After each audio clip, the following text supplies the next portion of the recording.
Bye, Frankie. Have a good class.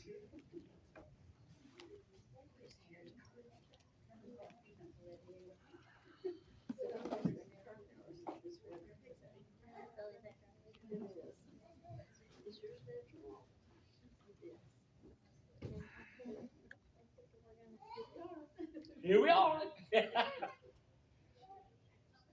Well, Sunday night I showed pictures from Uganda. You may have saw something that you had a question about. I'd be glad to answer any questions or explain anything that may have come to your mind.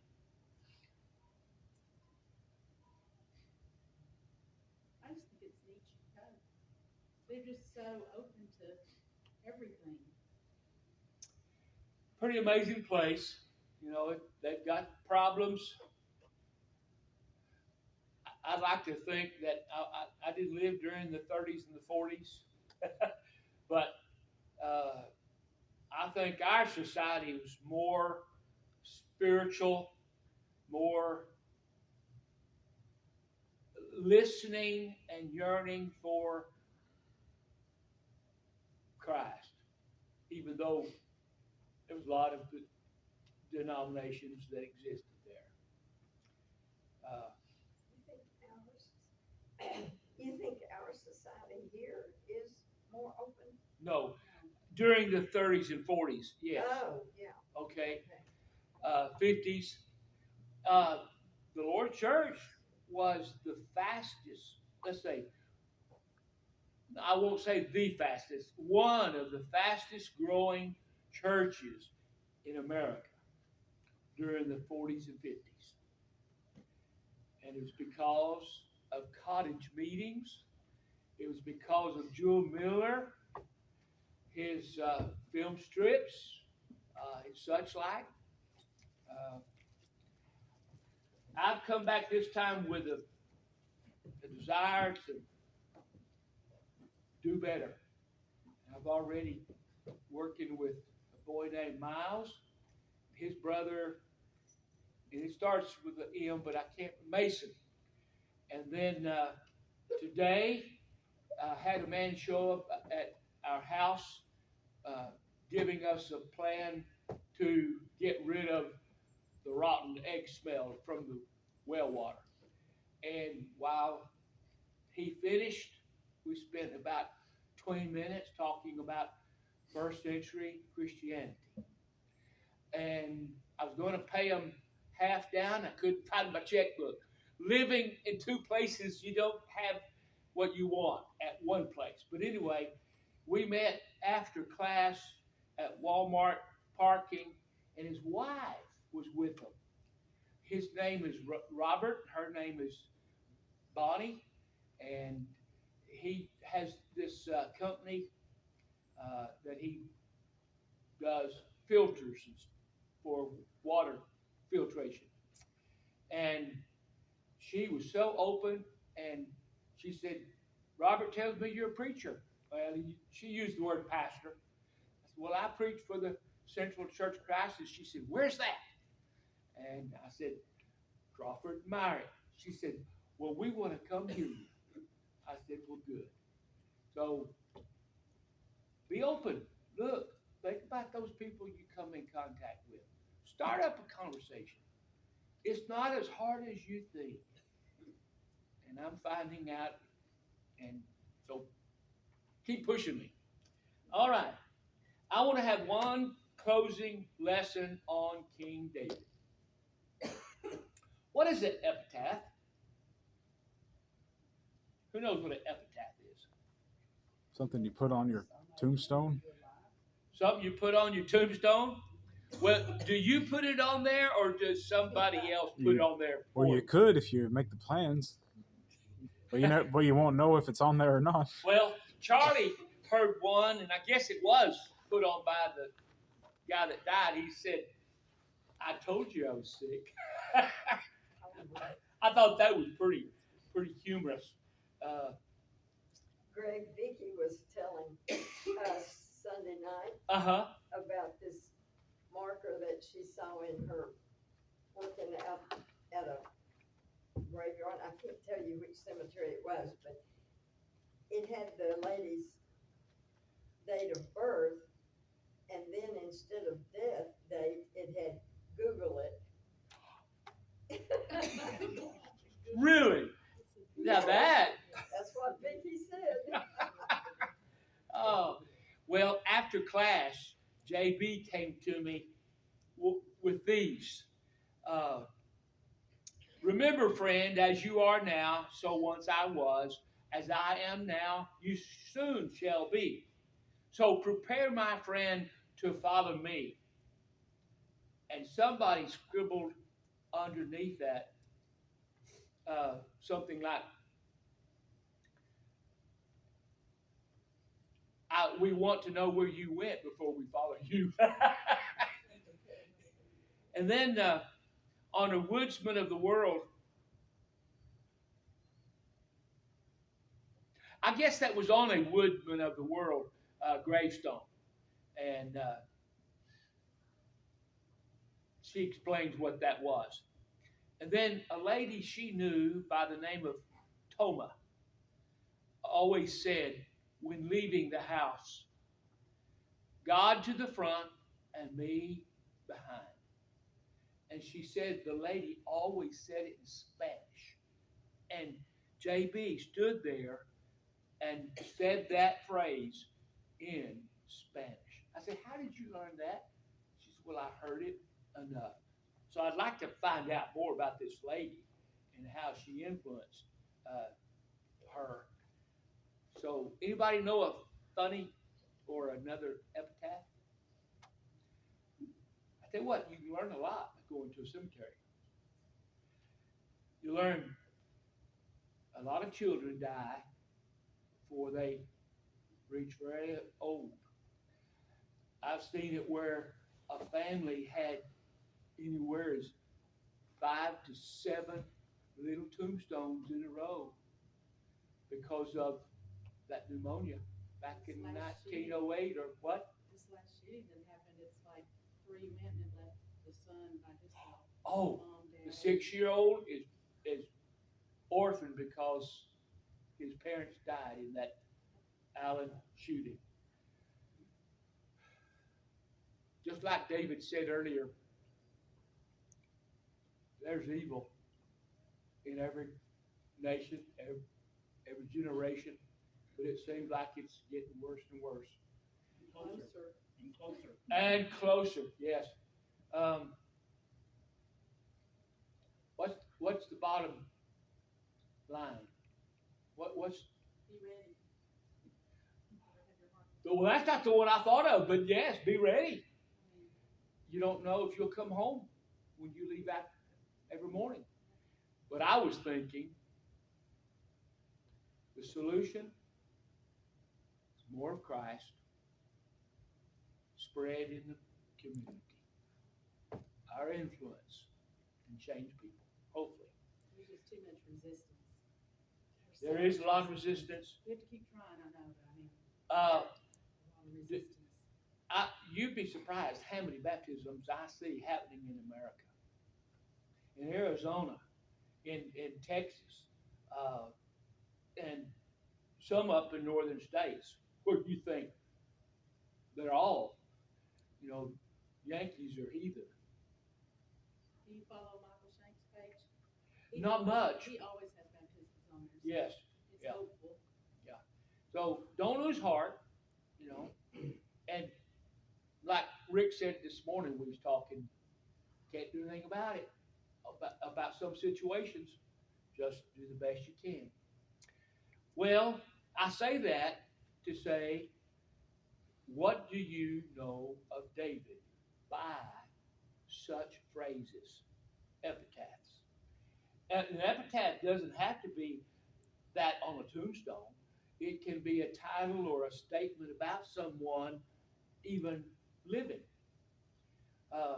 What's the most recognizable thing said about David?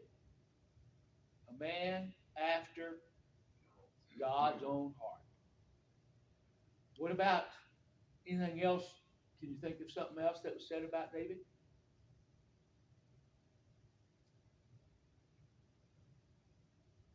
What did Samuel tell David when David was wrath about the man who stole the pet lamb and served it as,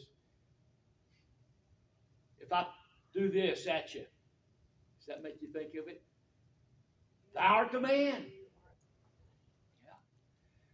What about him as a soldier?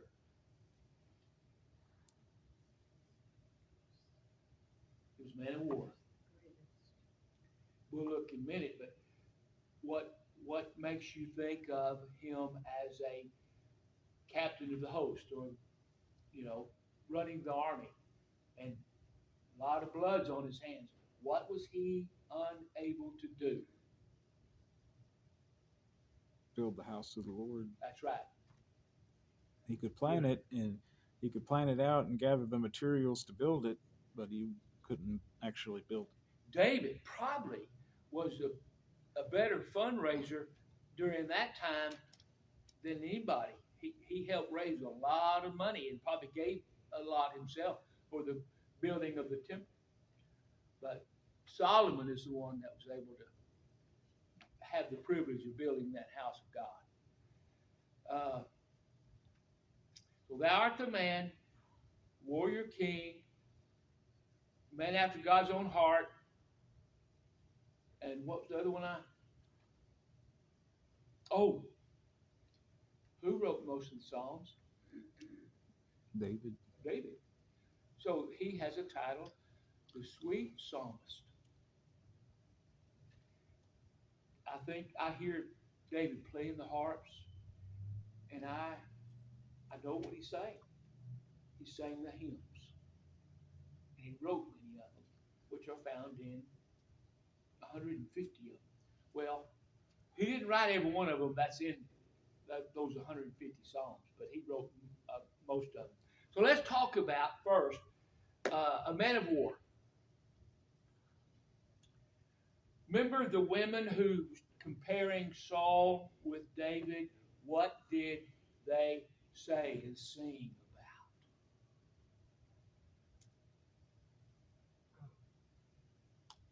Saul has slain his 1,000 and David his 10,000. That's correct. It's 1 Samuel 18, and the women answered one another as they played.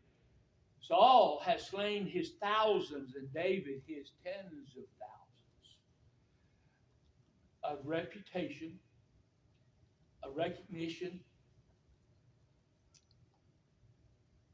Where did David learn all that?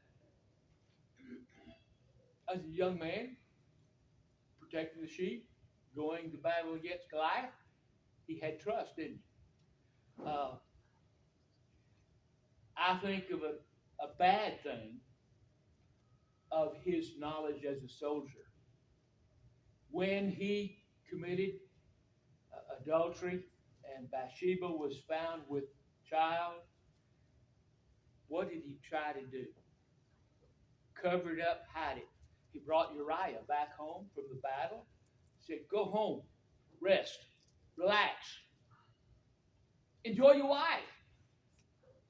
And he was thinking of his comrades, his fellow soldiers out on the battlefield, and he said, no, how could I do that? And he slept at the threshold of his house. And so David sent him back. What did David put in Uriah's hand? His own death notice. A command to the captain of the host.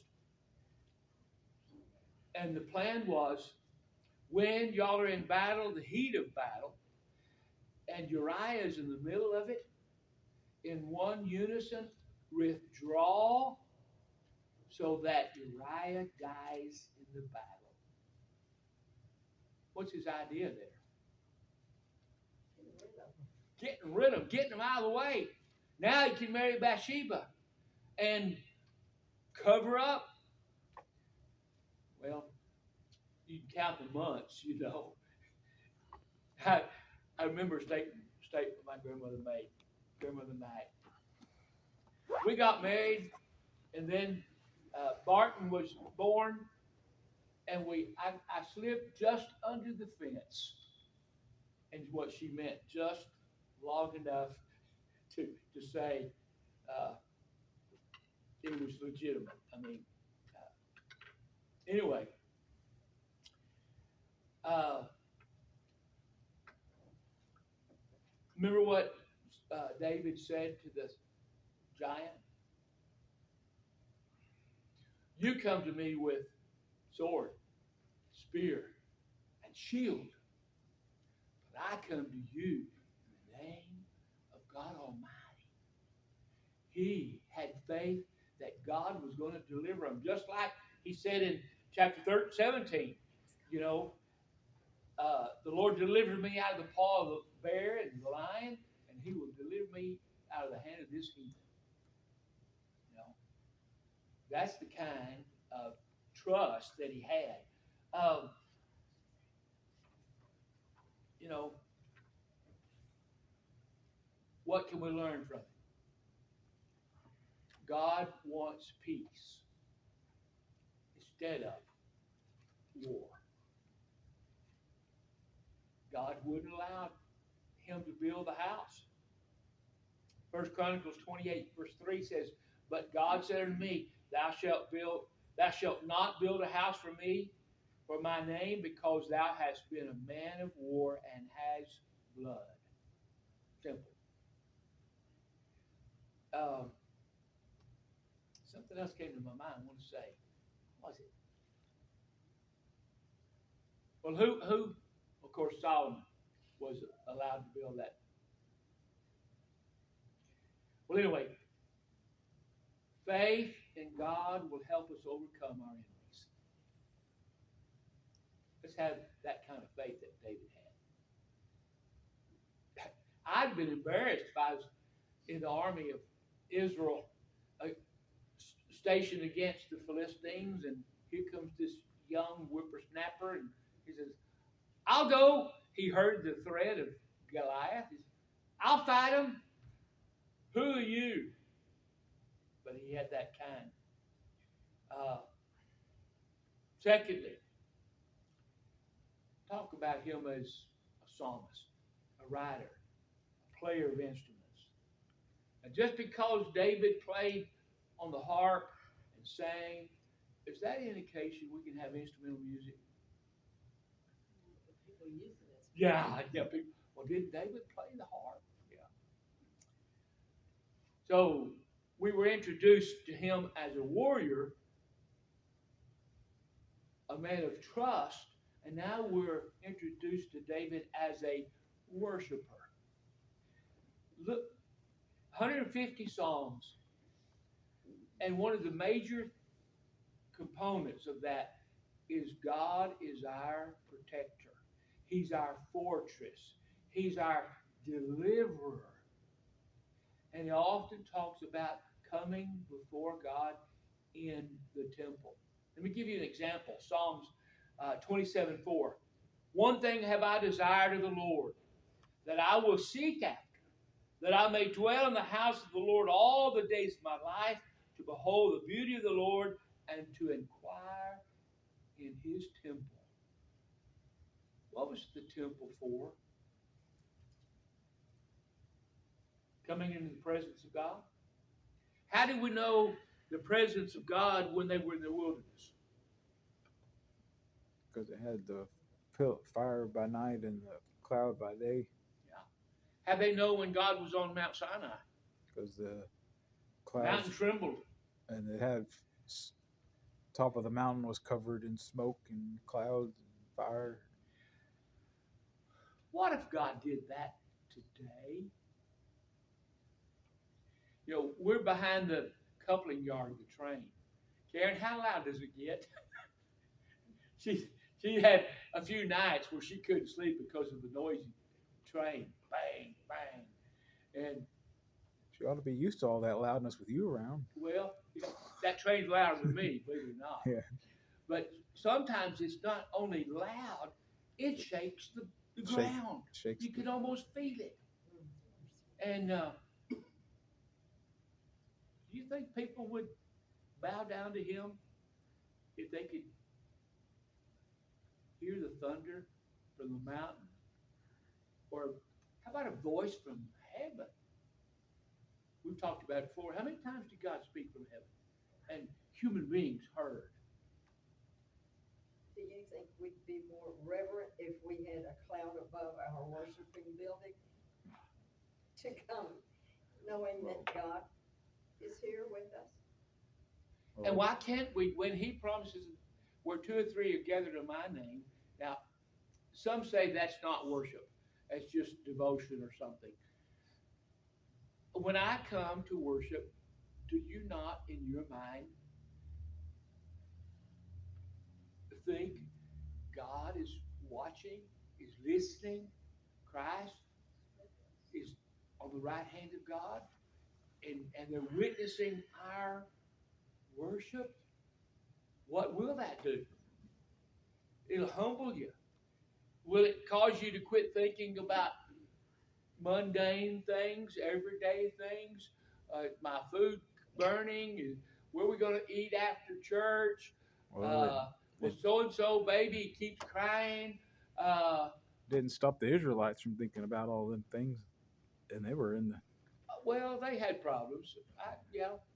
But here's David talking about, how about Psalm 65? Blessed is the man whom you choose and cause us to approach unto thee, that he may dwell in thy courts, and we shall be satisfied with the goodness of thy house, even of the holy temple. Do we realize that the Israelites almost come to worship the temple more than God?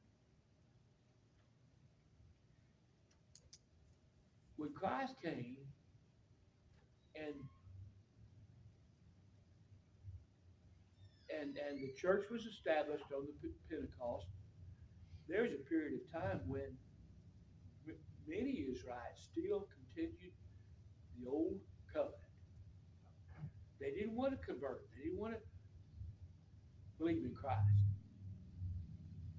And it took an act of God sending the Roman army to destroy the temple and the worship and scattered the people. I wonder if that's something we need to happen to make us more alert and appreciative. We learn from this that worshiping God is a blessing, not a curse. It's not drudgery. It's our privilege and it's our honor to come and worship in truth and in spirit. You know, we also learn that God expects us to be pure in mind and in heart and in body. Thirdly, from 2 Samuel 17, thou art the man. We learn here David was the sinner. Romans 3:23, Romans 6:23, all have sinned and fallen short of the glory.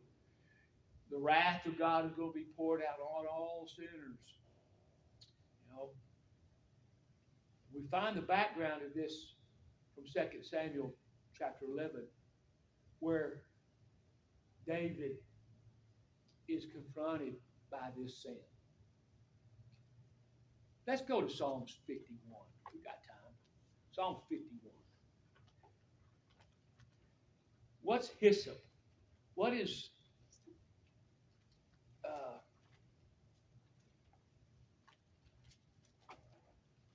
pretty revealing of a man's heart?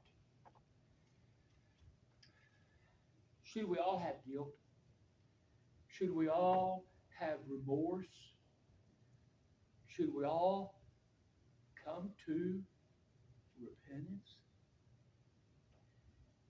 Have mercy upon me, O God, according to thy loving kindness and according to the multitude of thy tender mercies. Blot out my transgressions. Wash me thoroughly, or I'm going to say thoroughly, for mine iniquity and cleanse me from my sin. For I acknowledge my transgressions, and my sin is ever before me. Against thee, thee only have I sinned and done this evil in thy sight, that thou mightst be justified when thou speakest, and be clear with thou judges, when thou judgest. Behold, I was shapen in iniquity, and sin did my mother conceive me. Now, what does that not teach in verse 5? That I'm born in sin. When does a person sin? When he's enticed and when he yields to it. You got to have the mind. You got to have the ability to act on it. Children, they don't know right from wrong. They'll do wrong, and you help them learn. But don't let that teach what society does. Verse 10, create in me a clean heart, O God, and renew a right spirit within me. That's what forgiveness is. It's wonderful. Well, anyway, we learn here that all have sinned, Romans 3:23. No one is so big and important that they can't be touched by sin. We need to come to realize when we falter, when we make mistakes, when we outright rebel against God. How many times I've heard about preachers falling, elders. One time in Santo, Texas, an elder sinned a terrible thing. And he told me years later, Greg, I thought I was above sin, that I couldn't fall. That's when a person's going to fall. Lastly, David, a man after God's heart, 1 Samuel 13.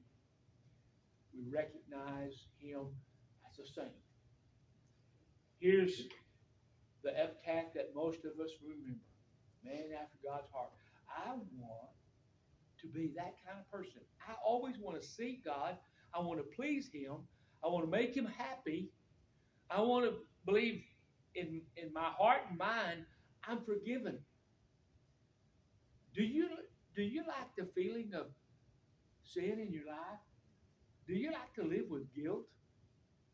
How long do we sometimes put up with guilt?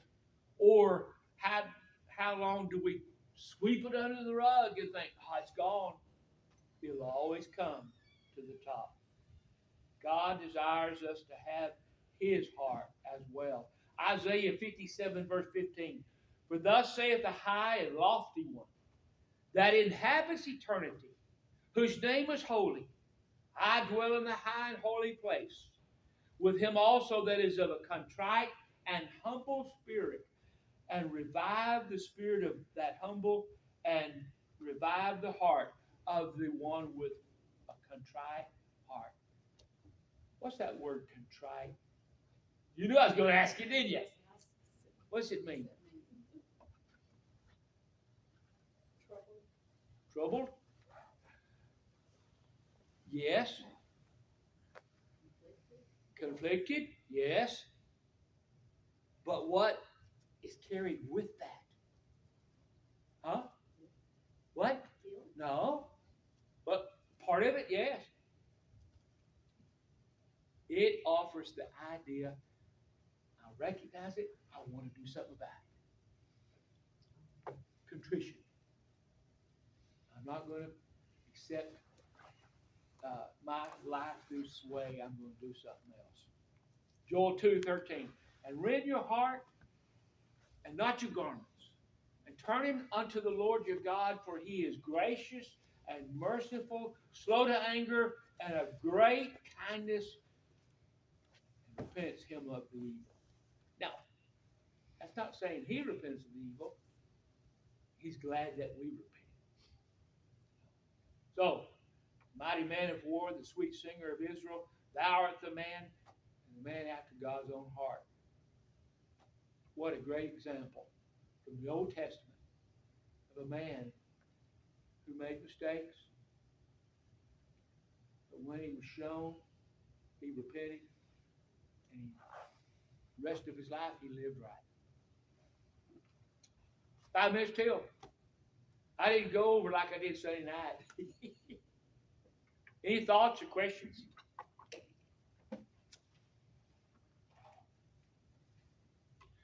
What do you want written on your tombstone? I like that saying where they say the dates, it's what you do in between, so I want something that's in between those dates.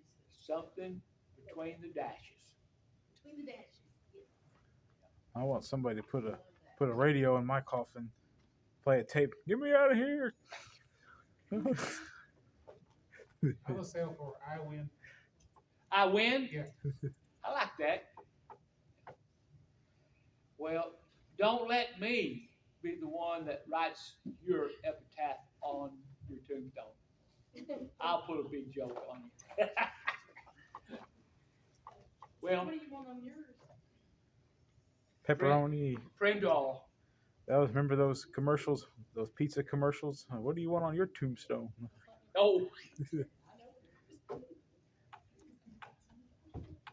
what you just hear last past? oh, that's what Ken's gonna put on mine. What? The pest. Oh, I thought she was going to put finally we can part. Finally, we can part.